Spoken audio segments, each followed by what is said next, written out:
মোহর দিয়ে বিয়ে করার কথা ছিল, পুরুষ যৌতুক নিচ্ছে। এরপরে বলতেছে সমাজে পুরুষ নির্যাতন হয়, আপনারা জানেন না। তো তুই কি পুরুষ রে বেটা? পুরুষ তো মহিলাকে টাকা দিয়ে বিয়ে করে, তুই তো টাকা নিচ্ছিস। পুরুষ তো মহিলাকে টাকা দিয়ে বিয়ে করে। আমি জামশেদ মজুমদার কখনো এটা বিশ্বাস করি না, এত বড় প্যান্ডেলে এত মানুষ থাকলেই কল্যাণ। আমি বিশ্বাস করি man to man, eye to eye. একজনের সামনে বসে আছি, কথা বলতেছি, ও কানেক্ট হয়েছে, ও বুঝতেছে আমি কি বলছি, ও মেনে নেওয়ার পক্ষে উদ্বুদ্ধ হয়েছে এবং চেষ্টা করতেছে মেনে নেওয়ার জন্য। আমার কাছে এইরকম এত পরিমাণ শ্রোতার চাইতে ওই একজন অনেক বেশি মূল্যবান, যে নিজেকে সংশোধন করার জন্য শুনে। আর যে আল্লাহকে ভয় করবে, আল্লাহ সুবহানাহু ওয়া তাআলা তার জন্য উত্তরণের পথ বের করে দেবে। মানে সে যে কোনো অসুবিধায় থাকুক, যদি আল্লাহর ভয় অবলম্বন করে, সে হারাম করবে না, এখানে আল্লাহকে ভয় করবে। সে অবৈধ অনৈতিক কাজ করবে না, আল্লাহকে ভয় করবে। আল্লাহ তার ওই অসুবিধা, ওই মুশকিল থেকে তার জন্য বের হওয়ার পথ বের করে দেবে। যে ব্যক্তি এই দোয়া পড়বে, তার এই গোপন শিরিক যদি হয়ে যায়, যেটা কালো পিঁপড়া কালো পাথরের উপরের পদাচরণ, মানে যে মানে নিখুঁত গোপনে করে, এই উম্মতের মাঝে যে শিরিকটা লুকিয়ে থাকে, ওইটার কাফারা হয়ে যাবে যদি কেউ বলে আল্লাহুম্মা ইন্নী আউযু বিকা আন উশরিকা বিকা শাইআ, হে আল্লাহ, আমি জেনে শুনে কোনো কিছুকে আপনার সাথে শিরিক করা থেকে আপনার কাছে প্রার্থনা করছি আশ্রয়, এবং না জেনে পাপ হয়ে গেলে তা থেকে আপনার কাছে ক্ষমা প্রার্থনা করছি।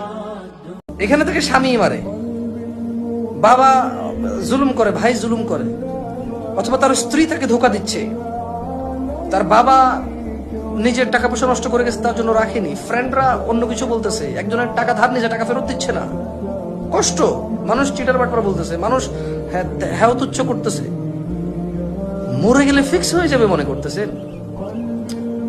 মানে হোয়াট সেন্স, কোন সেন্সে ফিক্স হবে বলতেছে? আমরা সবাই বিলিভ করি যে মরে গেলে ফেরেশতাদের সামনে আমরা হব, ফেরেশতারা আমাদেরকে দেখবে, জাহান্নামে অনেক জাহান্নামী থাকবে, সবাই একে অপরের সম্মুখীন থাকবে, জান্নাতের সমস্ত জান্নাতীরা সম্মুখীন থাকবে, একে অপরের সাথে দেখা হবে, কথা হবে, আড্ডা হবে। একা না তো, ওখানে তো মানুষ দেখবে আপনার কষ্ট, আগুনে পোড়ার, ওখানেও মানুষ দেখবে আপনার সুখ স্বাচ্ছন্দ্য, স্বর্ণ খচিত আসনে হেলান দিয়ে বসা। আমি কি বুঝাতে পারছি? যেহেতু আল্লাহকে আমরা ইবাদত করি, আমরা আল্লাহর প্রতি ভরসা রাখবো যে আল্লাহ আমাদের নিরাপত্তা দিবে, আল্লাহ আমাদের কি দিবে।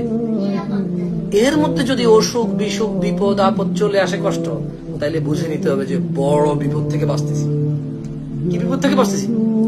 সো আল্লাহর প্রতি ভরসা আরো বাড়াই ফেলবো আমরা, যে আলহামদুলিল্লাহ, আল্লাহ তুমি যে কষ্টের মধ্যে পড়ে গেছি, আমাকে আমার ভুল ত্রুটি থাকলে আমাকে ক্ষমা করে কষ্ট থেকে উদ্ধার করো, আর এই ভুল এই কষ্টের উসিলায় তুমি ক্ষমা করো। মুহাম্মদ সাল্লাল্লাহু আলাইহি সাল্লামকে ইবাদত করা যাবে না।